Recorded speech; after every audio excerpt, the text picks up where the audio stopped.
1970च्या दशकातले चित्रपट ज्यांनी आपलं निखळ मनोरंजन केलं, ज्यातली गाणी आजही आपल्याला धुंद करतात, जे चित्रपट, त्यातले नायक नायिका, त्यातली कथा आपल्याला आपलीशी वाटते. आजही हे चित्रपट अगदी ताजेतवाने वाटतात. असे काही चित्रपट म्हणजे बासू चटर्जी यांचे चित्रपट. अर्थातच आपले लाडके बासुदा. या बासुदांच्या चित्रपटांचं रसग्रहण माझे सासरे श्रीयुत मुकुंद कुलकर्णी यांनी अगदी सहज सोप्या भाषेत केलेलं आहे. त्यांच्या शब्दातून अक्षरशः तो चित्रपट डोळ्यासमोर उभा राहतो. तर हे बासुदांचे चित्रपट आता आपण एका वेगळ्या माध्यमातून अनुभवूया, बासुदा क्लासिक्समधून. तर सादर करत आहोत बासुदा क्लासिक्स. लेखन मुकुंद कुलकर्णी, अभिवाचन अवंती संदीप कुलकर्णी. नमस्कार. सध्याच्या या पॅन्डेमिक काळात धास्तावलेल्या मनाला दुःखाचा विसर पडावा, भय इथले अल्पकाळासाठी तरी संपवावे, माझ्या तरुण मित्रमैत्रिणींना कामाच्या ताणाचा विसर पडावा म्हणून ही हलकी फुलकी कर म्हणून माझी गुणी सून अवंती हिच्यासोबत केलेला हा स्ट्रेस बस्टर प्रयत्न.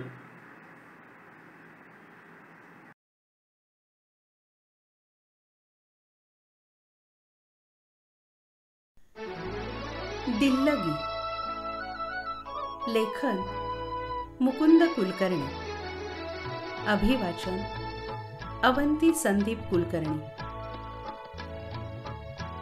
Comedy, romantic comedy, musical comedy ही बासुदांची खासियत. 70च्या दशकात बासू चटर्जी ऐन भरात होते असं म्हणायला हरकत नाही. त्या मालिकेतील मन प्रसन्न करणारा आणखी एक सिनेमा दिल्लगी.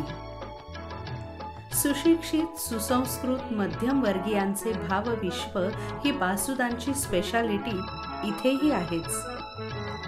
निखळ करमणूक करणारा हा चित्रपट एक चांगला चित्रपट पाहिल्याचे समाधान देऊन जातो. धर्मेंद्र या चित्रपटात नायकाच्या भूमिकेत आहे आणि अगदी फिट बसला आहे. आपल्याला रांगडा, हिमॅन टाईप धर्मेंद्र पाहायची सवय झाली आहे. त्याच्या या प्रतिमेला छेद देणारी कवी मनाच्या भावूक प्राध्यापकाची भूमिका धर्मेंद्रने खूप छान साकारली आहे. खरं तर धर्मेंद्रला कॉमेडीची जाण खूप चांगली आहे. वानगी दाखल दिल्लगी आणि चुपके चुपके ही 2 नावं लगेच आठवतात. हेमा मालिनी कडक प्राध्यापिकेच्या भूमिकेत शोभून दिसते.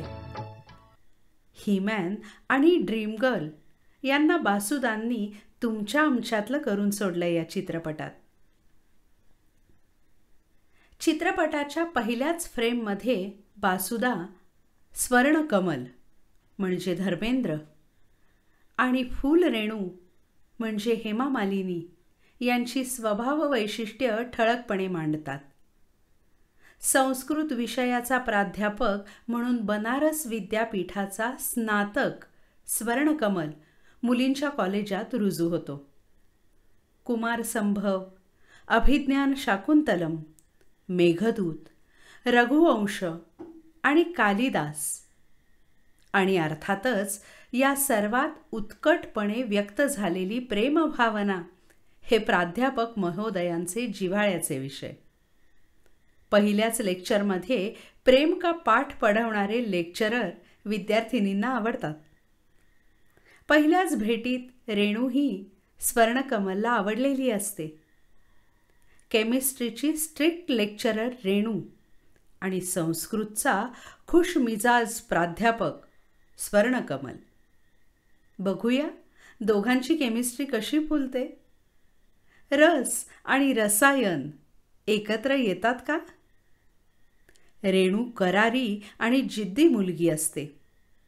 एकटीच राहत असते. कॉलेजच्या लेडीज हॉस्टेलची कडक वॉर्डन असते. केमिस्ट्रीच्या प्राध्यापिका प्रॉपर्टीज ऑफ कार्बन डायऑक्साईड शिकवत असताना सर्व विद्यार्थिनींचे लक्ष मात्र शेजारी सुरू असलेल्या संस्कृत क्लासच्या प्राध्यापकांच्या व्याख्यानातील प्रणयकथांकडे असतं. वृक्ष, विद्यार्थिनींशी कडकपणे वागणारी रेणू विद्यार्थिनींमध्ये कार्बन डायऑक्साईड म्हणून प्रसिद्ध असते. तर नुकताच जॉईन झालेला रोमॅन्टिक देखणा स्वर्णकमल लवकरच या मुलींचा लाडका जिजाजी होतो. मुलींच्या वह्या तपासणारी चष्मिश हेमा दिसते मात्र गोड. इकडे कार्बन, सल्फर डायऑक्साईडच्या प्रॉपर्टीज शिकवणं चालू असतं, तर संस्कृत प्राध्यापक शिवपार्वतीची दैवी प्रेमकथा विद्यार्थिनींना शिकवत असतात. सर्व मुलींचं लक्ष संस्कृत क्लासकडेच असतं. केमिस्ट्रीच्या धड्यांकडे मुली चक्क दुर्लक्ष करतात. चिडलेली रेणू स्वर्णकमलला छापते. इथे महत्त्वाच्या विषयाचा अभ्यास सुरू आहे. तुमची बडबड हळू आवाजात चालू दे असे सुनावते. तिच्या मते संस्कृत आणि कालिदास यांना काही महत्त्व नसते. संस्कृत साहित्य हे केवळ अश्लील आणि चावट असतं असा तिचा गैरसमज असतो. सुरुवातीपासूनच अशी नोकझोक सुरू होते दोघांमध्ये. कॉलेजच्या सिल्व्हर ज्युबिली समारंभाची तयारी सुरू असते. गॅदरिंगच्या सांस्कृतिक कार्यक्रमाची जबाबदारी स्वर्णकमलवर सोपवली जाते. कॉलेज स्टाफकडून महोत्सवात सादर होणाऱ्या कार्यक्रमांचा जिम्मा स्वर्णकमलवर असतो. स्वर्णकमल शाकुंतल नाटक बसवायचं ठरवतो. दुष्यंत तो स्वतः आणि शकुंतलेच्या भूमिकेत त्याच्यासमोर असते अर्थातच रेणू. पण रेणू त्याला सपशेल नकार देते. रेणूच्या आईचं रेणूला पत्र येतं. आईला रेणूच्या विवाहाची काळजी लागलेली असते. तिच्या मते रेणूने आता काम करायची आवश्यकता नाहीये. तिने आता विवाह करायला हवा. तिचा भाऊ रमेश म्हणजे असरानी आता कमावता झालाय. घराची जबाबदारी उचलायला समर्थ आहे. रमेशला एक मुलगी पसंत असते, पण आधी रेणूचा विवाह झाल्याशिवाय तो लग्नाला तयार नसतो. आई तिला उन्हाळ्याच्या सुट्टीत जास्तीची रजा घेऊन बोलावते. या सुट्टीत दोन्ही मुलांच्या लग्नाचा बार उडवून द्यायचा असा तिचा मनसुबा असतो. स्वर्णकमल रेणूच्या प्रेमात पडतो, पण समोरून अद्याप प्रतिसाद नसतो. स्वर्णकमलचा कॉलेज मित्र ॲडव्होकेट शेखर म्हणजे शत्रुघ्न सिन्हा, त्याच्या सहकारी इंग्रजीच्या प्राध्यापिका गीता यांच्याबरोबर एंगेज असतो. शेखरपाशी स्वर्णकमल आपल्या 50% एकतर्फी प्रेमाची कबुली देतो, पण ते कुणावर जडलंय हे मात्र गुलदस्त्यात ठेवतो. होळी दिवशी रंगरेजवा तू रंग ऐसी चुनरी हमार या लोकगीतातून स्वर्णकमलच्या रेणूबद्दल वाटणाऱ्या प्रेमभावना होळीच्या रंगांच्या पार्श्वभूमीवर छान व्यक्त केल्या आहेत. या गाण्यात धर्मेंद्रने चांगलाच रंग भरलाय. जीजाजी को दीदीने धोका दिया हा मुलींचा कोरसही मजा आणतो. रंगोत्सवाच्या निमित्ताने रेणूच्या जवळ जाण्याचा, तिला रंगवण्याचा स्वर्णकमलचा प्रयत्न कडक लक्ष्मी रेणू व्यर्थ ठरवते. पण हा चतुरपणे तिच्या खोलीत कुमार संभवची कॉपी ठेवतो. शिवपार्वतीच्या अलौकिक शृंगाराचं वर्णन वाचून कार्बन डायऑक्साईड रेणू अस्वस्थ होते. असं काही वाचायची सवयच नसते तिला. रेणूशी संपर्क वाढवून तिला आपल्या प्रेमाच्या जाळ्यात ओढायला स्वर्णकमल उत्सुक असतो, पण अजूनपर्यंत तरी त्याच्या प्रयत्नांना यश येत नाहीये. संस्कृत हा विषयच वाह्यात आहे. नवयुवती, यौवन, मदन, प्रियतमा, रती याशिवाय आहेच काय संस्कृतमध्ये? सावन में सरोवर का पानी जैसे दिन दिन बढ़ता रहता है, उसी तरह से हे सखी नारी वक्ष. बिचारी रेणू पुढचं वाचूही शकत नाही. बाजूच्या वर्गात हेच सगळं शिकवणं चालू असतं आणि मुली खिदळत असतात. तसा स्ट्रिक्ट केमिस्ट्री टीचरचा संताप होत असतो. बात बात पर सखी प्रेम या संस्कृतमुळे सर्व मुली बेहुदी बंदरिया होत आहेत असं रेणूचं ठाम मत झालेलं असतं. तिच्या हातात असतं तर तिने अभ्यासक्रमातून संस्कृत हा विषयच काढून टाकला असता. एवढा राग असतो तिला संस्कृतचा. आपला हिरो तर संस्कृत पंडित, प्राध्यापक, कसं काय जुळणार हे? अवघड आहे खरं. सिल्व्हर जुबिली समारंभाच्या प्राध्यापकांच्या विशेष सादरीकरणासाठी स्वर्णकमलच्या मनात शाकुंतल घोळत असतं.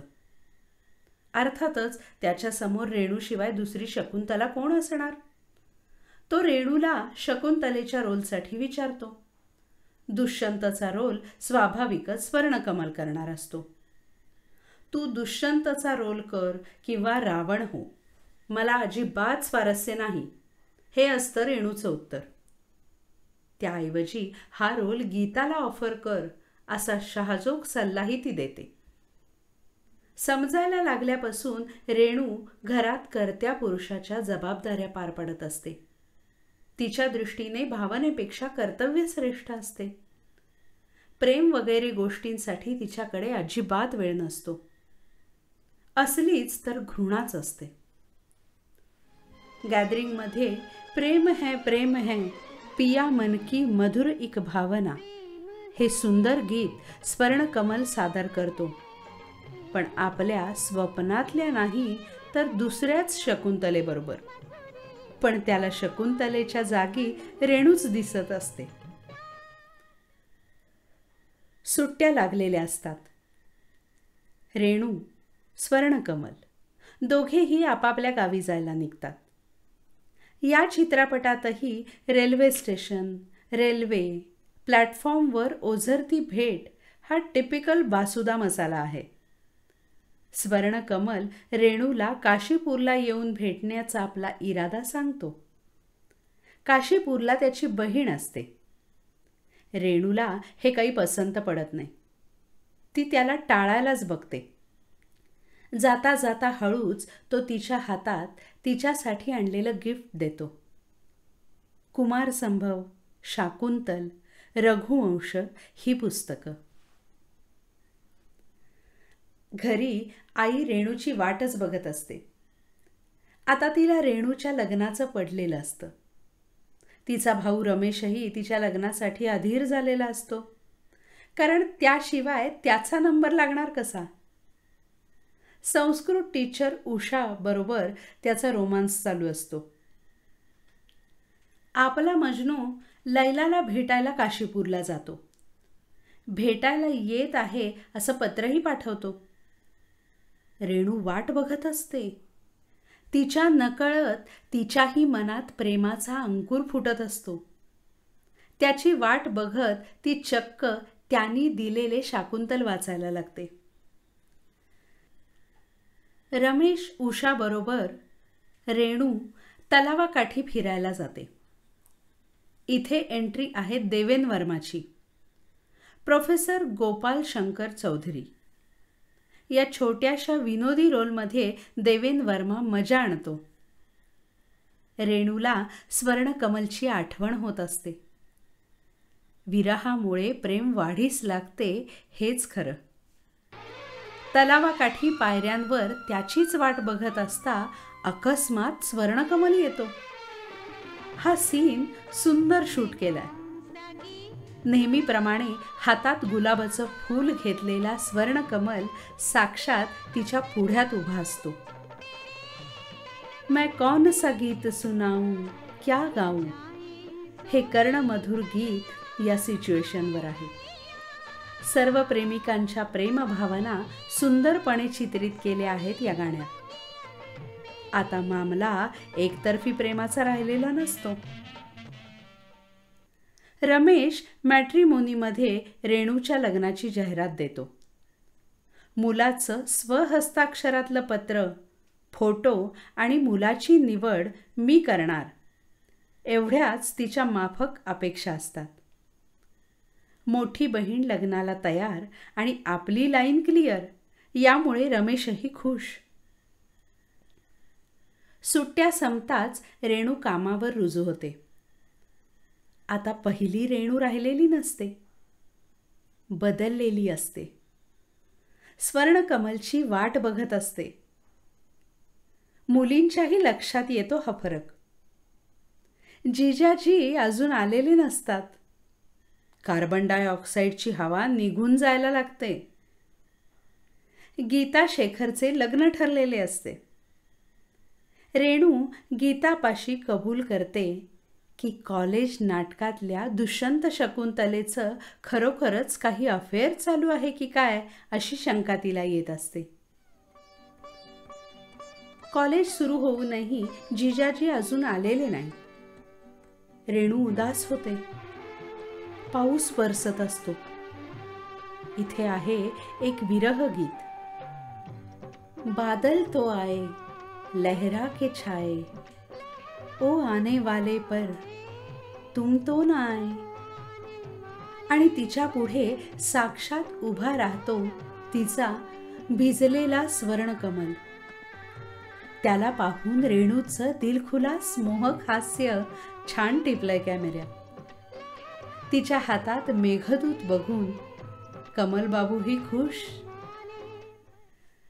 चहा घेता घेता रेणू कमलला विचारते, आपने अभी तक शादी क्यों नहीं की? कमलच्या आशा पल्लवित होतात. संस्कृतचा देखणा रोमॅन्टिक प्रोफेसर अजून कुणाच्या प्रेमात कसा नाही, याचं रेणूला आश्चर्य वाटतं. होळीच्या प्रसंगी, शाकुंतल नाटकाच्या वेळी, रेल्वे प्लॅटफॉर्मवर बहिणीकडे जाण्याचा बहाणा करून तिला भेटायला गेलो, असा अनेक वेळा मी प्रयत्न केला.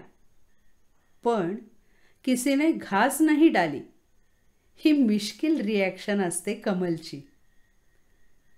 तिच्या दृष्टीने मी कधी दुष्यंत झालोच नाही, रावणच राहिलो. गोड लाजते रेणू. हा हळुवारपणे चित्रित केलेला रोमॅन्टिक सीन बासुदांच्या खास दिग्दर्शनाची छाप सोडतो. दुष्यंत समजूतदार होता, पण मलाच कधी प्रेम व्यक्त करता आलं नाही, ही कबुली रेणू देते. कमल रेणूचा हात हातात घेतो आणि 100% पूर्ण होतात. पलीकडच्या क्लासमधून ऐकू येणारं कुमार संभवमधील उमा महेशाच्या दैवी प्रेमलीलेचं वर्णन आता रेणूच्या कानांना सुखावायला लागतं. रेणू वर्तमानपत्रात छापून आलेली तिच्या लग्नासाठीची जाहिरात कमलला दाखवते. या जाहिरातीला उत्तर पाठवायला सांगते. आलेल्या प्रतिसादातून रमेश आणि रेणूची आई 5 उमेदवार शॉर्टलिस्ट करतात. 1 इंजिनियर, 2 डॉक्टर, 1 वकील आणि 1 प्रोफेसर, असे ते भाग्यवान असतात. रमेश आणि आईचा कल इंजिनियरकडे असतो, पण डोळे झाकून ती प्रोफेसर बरोबर विवाह निश्चित करायला सांगते, या समजुतीने की तो प्रोफेसर म्हणजेच स्वर्णकमल. पण कमलने तर पत्र पाठवलेलंच नसतं. कहाणी में ट्विस्ट. गेस हू? हा प्रोफेसर तर प्रोफेसर चौधरी देवेन वर्मा. आता कथानक फार्सिकल ढंगाकडे झुकायला लागतं. दीदीची ही पसंत पाहून तर रमेश चक्रावूनच जातो. विवाहाची तारीख पक्की केली जाते.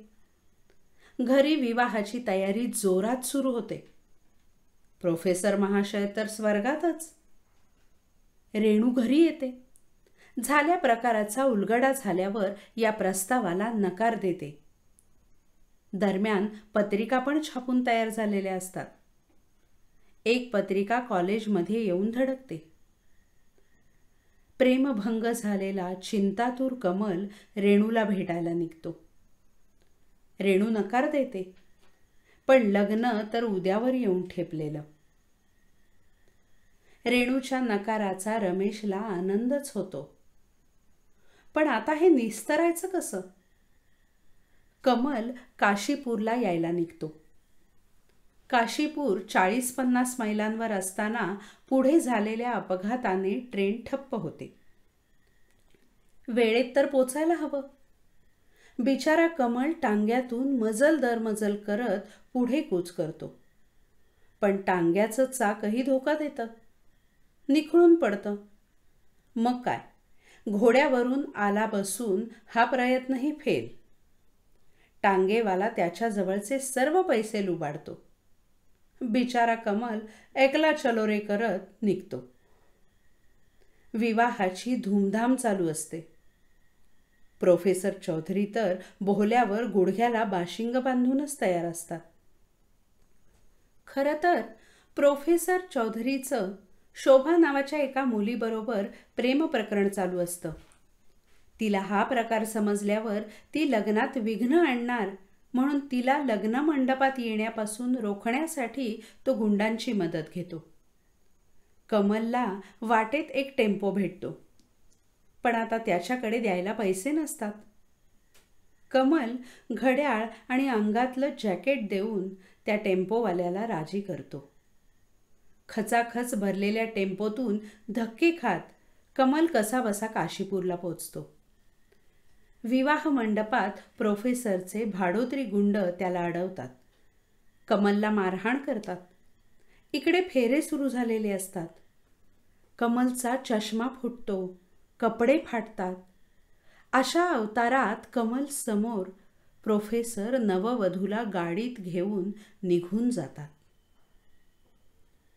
ही तर जब दिल ही टूट गया अशी सिच्युएशन. हरलेला विमनस्क कमल जड पावलांनी परत जायला निघतो. अशा उद्विग्न अवस्थेत तो बहिणीच्या घरी जातो.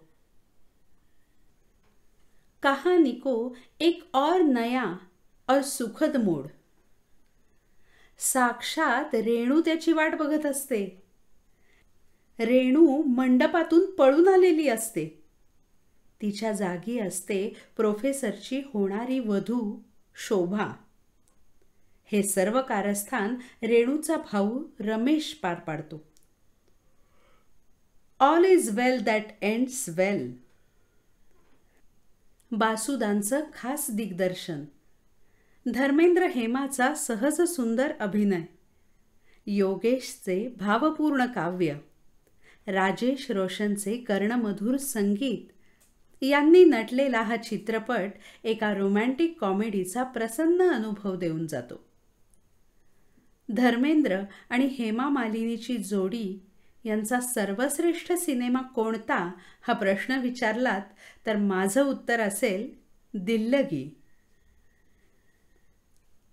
लेखन मुकुंद कुलकर्णी. अभिवाचन अवंती संदीप कुलकर्णी.